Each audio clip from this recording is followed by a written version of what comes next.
Asi každý fotograf na svete sa stretol už s programom Adobe Camera Raw.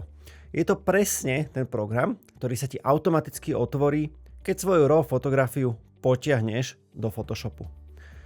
Program, v ktorom si dokážeš veľmi jednoducho, ale veľmi silno upraviť svoju RAW fotografiu tak, aby si už do Photoshopu poslal už priamo na retuš. Čo však veľa ľudí nevie, je to, že súčasťou Photoshopu je automatický bridge, to znamená nadstavba, ktorá je určená na triedenie fotografií, ich katalogovanie, ich rejtovanie, ich sortovanie a vlastne všetko, čo potrebuješ na to, aby si dokázal svoje fotografie vytriediť a následne ich upraviť práve v programe Camera Raw.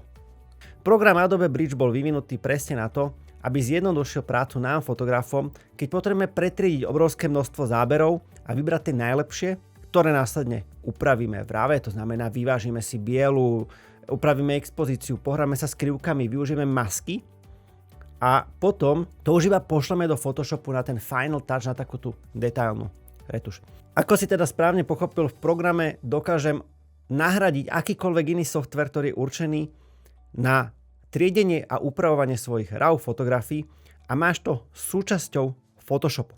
To znamená, že stačí, ak si od Adobe kúpiš jednu licenciu na Photoshop a máš tam automaticky aj program Adobe Camera Bridge, kde dokážeš krásne pretriediť aj veľké množstvo dát ako zo svadieb, to znamená bez problémov to zvládne aj niekoľko tisíc fotografií.